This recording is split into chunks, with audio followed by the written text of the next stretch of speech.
So the one thing that is so valuable about Kickstarter is you get to have people who are great and want to give you feedback. So we send off our product to them, and then I ask them questions like, how much did you floss before? How much do you floss now? Do you feel like this product benefits you?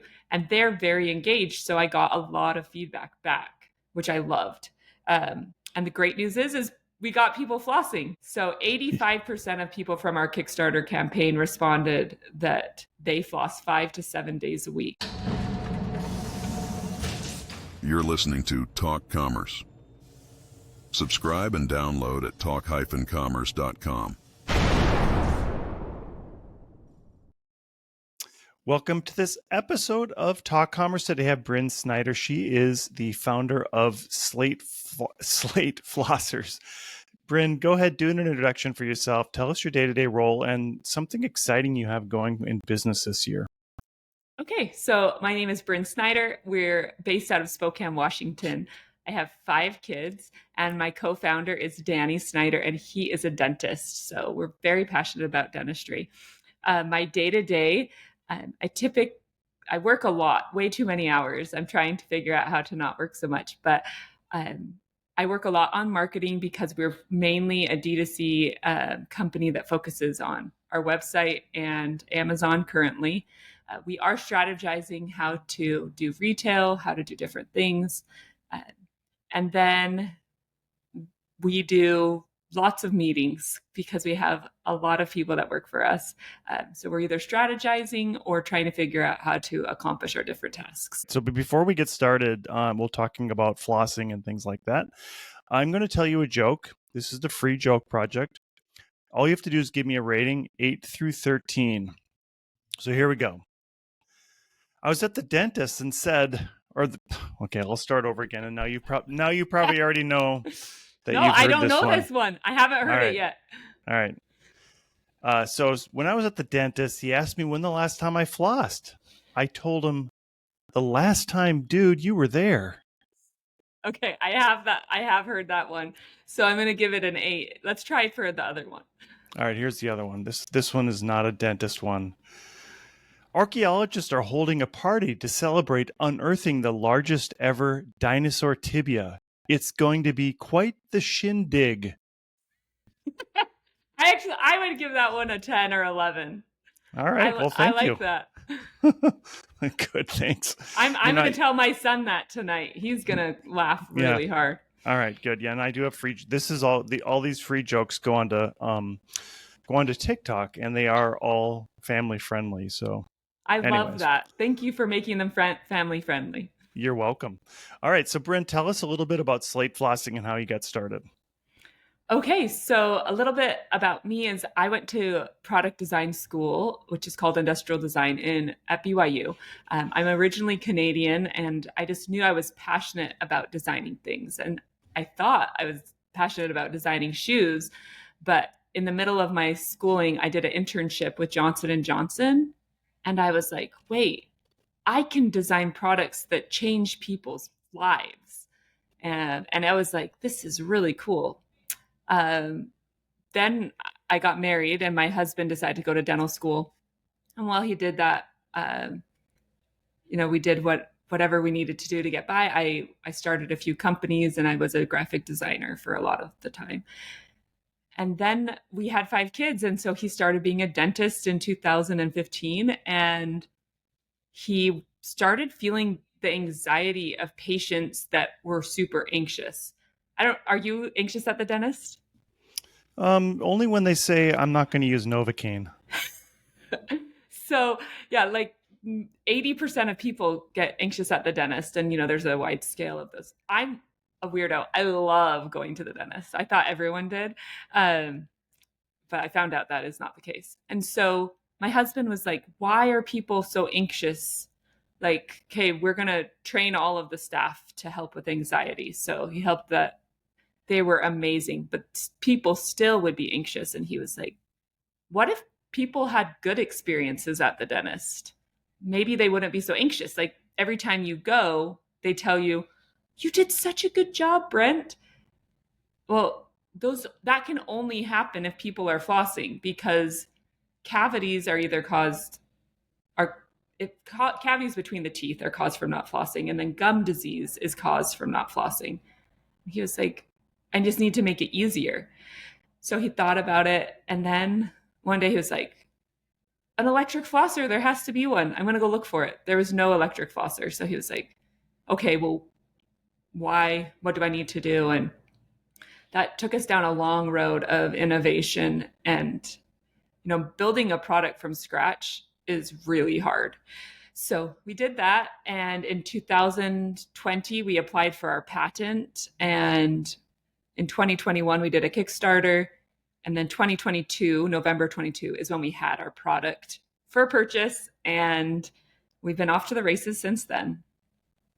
Wow, that is an awesome story. And so tell us, you contributed to building the flosser and or designing it, I should say. And did you have some engineering help in the process?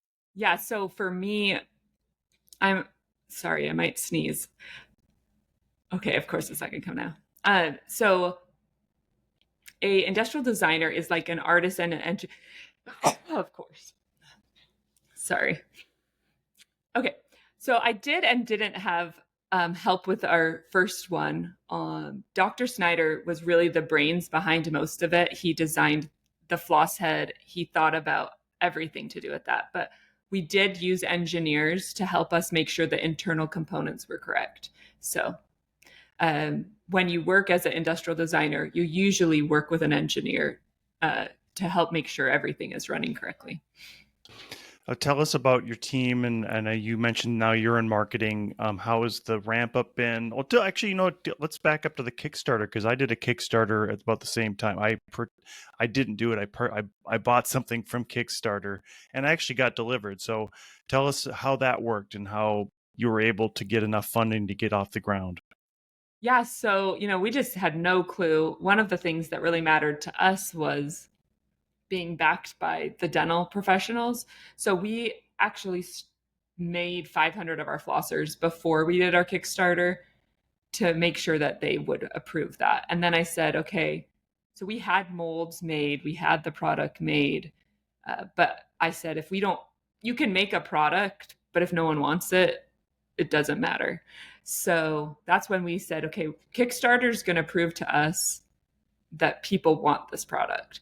So we did a minimum, I think our goal might have been 20, but I think it was $10,000. And we did that in like the first half day. So we were like, okay, this is exciting. And we ended up doing almost $200,000 in 30 days. We learned so much. Also learned that Kickstarter people, they're either hands off, never ask you a question, or they ask you questions like every single day. So I know like 20 of the Kickstarter people are ingrained in my brain. I wouldn't do a Kickstarter again, but it was nice to have $200,000. Yeah, I bet. So you were able to leverage that, and then tell us about how you went to market and how you developed your marketing campaign and how you went to market. And I'm assuming then the Kickstarter was a great place to kick things off and get things rolling with some customers and a product. So the one thing that is so valuable about Kickstarter is you get to have people who are great and want to give you feedback. So we sent off our product to them, and then I asked them questions like, how much did you floss before? How much do you floss now? Do you feel like this product benefits you? And they're very engaged. So I got a lot of feedback back, which I loved. And the great news is we got people flossing. So 85% of people from our Kickstarter campaign responded that they floss 5 to 7 days a week. Wow. Okay. It's good. Yeah. Then that's mind blowing. Most people really don't floss that much. Yeah, I'm one of those that doesn't floss that much. So outside of your product, what recommendations do you give to people then to get into the habit of flossing? Yes. So when you get our product, we have 4 habits, 4 things that help you. So one is leave your flosser out beside your toothbrush. If you brush your teeth, you then will floss. The second is you could put a reminder in your phone. we know that people form habits better when they get feedback. Well, typically flossing is like painful or intense, so it's not positive feedback. But with our product, because of the sonic vibrations, it leaves your mouth feeling tingly and clean. So making sure that you get positive feedback on a regular basis. And then the last one is like set an alarm in your phone or something that helps you. And once you've done it for a few days, the positive feedback is going to have you continue to floss. And tell us about your product then. What makes it different from just a regular? I guess you said there isn't another product to compete against it right now. So tell us what it now is. there is. We have a lot of knockoffs on Amazon because we started doing good. But our product is different than any other product because we have an amazing patent. So most electric flossers now are just floss, and we studied a lot about where the motor needs to be and to translate the sonic vibrations correctly. So ours is the only product that's motor is higher in the neck. Right now, our knockoffs are mostly electric toothbrushes with almost like a head like ours on top. Also, ours is a 3-in-1. So Dr. Snyder was like, I want to make people not have to use any other tool than their toothbrush. So it's their toothbrush and the Slate Flosser. So most people don't do the correct flossing technique. Did you know that there's a technique to flossing? I did not. No, tell me. Yeah. Okay. So if you're using string floss, you need to do what's called the C shape. Do people watch this, or I need to verbally show? No, Like I would do both. Okay. Yeah. So what you want to do is wrap each side of the tooth. So you're gonna go up the gum line and wrap all the way so you hit the root, and then you're going to come back down, because the point of flossing is to disrupt the bacteria underneath the gums. Well, that's very hard for people who have big fingers or who are little or who are old. So we designed these little triangles on either side of the floss to go into what dentists call the embrasure area, which is where your gums and teeth touch. And we have little tiny bristles and then ribs, so you actually can see the plaque that you're pulling out of the area. It's really, really rewarding. So it's a whole new way to floss. So instead of just doing it that way, we made it easy. So you roll it in and you put these into the little triangles. So you go side to side and then you come out. But once you've disrupted all that plaque and bacteria, it goes on your tongue. So on the back of our product is a tongue scraper. Wow, amazing. That's all in one. But you still have to have a toothbrush. Yes. But did you know, if you ask most dentists what's more important, flossing or brushing, guess who? They're going to say flossing. I did not know that, and that is very good. Thank you for that. Okay, so you're live now, and tell us about the process, or tell us about your team and what's working for marketing and things like that. Yeah, so we are 2 years and 3 months old, so we're still pretty young. In 2023, we were able to do $1 million, and at that point, we were a very small team. It was me and like a Meta Ads Google team, and we just started Amazon in that September, and a customer service person, pretty much. And then in February of 2024, I was like, I can't do all this. If I don't hire someone, I'm going to die. So I hired Caroline to be over our marketing and strategy, because what I was finding is, even though we had a brand guideline, this one team would do one thing and it wouldn't look like what the other team was doing. And so we started ramping up. We have Meta Ads, Google Ads. We used to have a Pinterest team, but we didn't find that to be great. We tried TikTok too, and we don't see great conversions on that. And then we have email and SMS, and we use Klaviyo for that, and Attentive for SMS. And then we have customer service, fulfillment. We actually do the fulfillment. I'm really passionate about helping our community. And in Spokane, we have a large refugee community. So our fulfillment team is refugees. And then we have PR, and we have like website. So just the typical D2C things. But our team is very small. There's 6 of us that are employees, and then about 20 contractors. That's awesome. And so what have you had any particular challenges in your, I mean, you're growing really fast. Have you had some challenges that you've been able to overcome, and challenges that you still have questions about?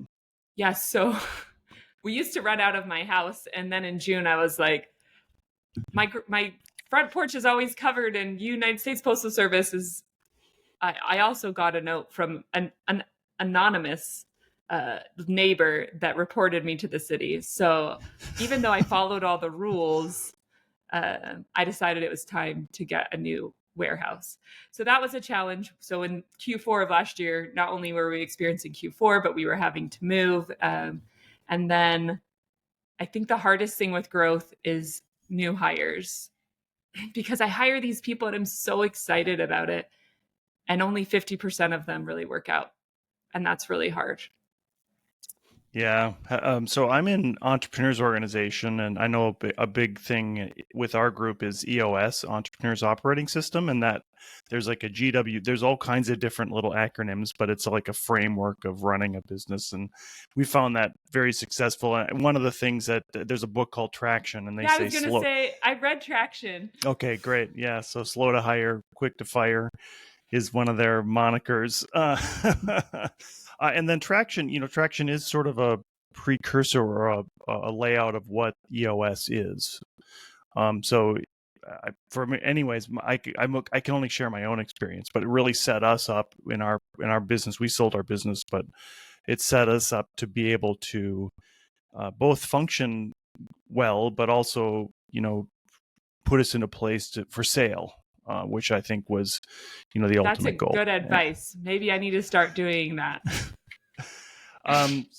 So Brynn, tell us a little bit about how we can find you, and what if you have new innovations coming, or tell us what's in the future.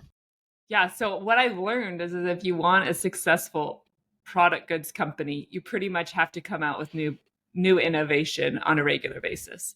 So we are working on new innovation, but I can't tell you or I'd have to kill you. So I'm excited. Hopefully we have some new products coming out, but also something you learn is products that don't come out fast. If they're a new innovation, it takes usually a year to get it done.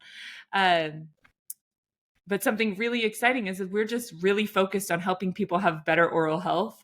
And so we try to educate people. Like, people don't know that 50% of Americans have gum disease. And if you have gum disease for more than 5 years, you're 70% more likely to get dementia.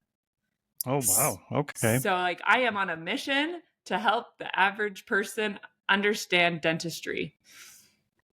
Yeah, that's great. Perfect. So Brynn, we have a few minutes left. As I close out the podcast, I give everybody a chance to do a shameless plug about anything they want. What would you like to plug today? I would love to tell you, I don't care how you floss. I just want you to floss because of the health benefits. So we know that it affects heart disease, dementia. We know that the blood-brain barrier can be crossed with the germs in your mouth. And so we want to disrupt that every day. So string floss, water floss. The reason we like the Slate Flosser is because it solves all of your problems. If you water floss, you still have to string floss. If you do string floss and you don't do the right technique, then you're not getting under the gums. So we invented a way to make it easier. If you buy it on Amazon, please leave us a review. But I think I'm just so passionate about oral health and like the oral microbiome. Like, we care about our guts. Everything that goes into our mouth goes to our guts. Yeah, that's perfect. Brynn Snyder, the founder of Slate Flosser, and you can find her at slateflosser.com. Thank you so much for being here. Thank you. Thanks so much, Brent. Talk Commerce is a production of Content Basis, LLC. For more creative content, go to contentbasis.io.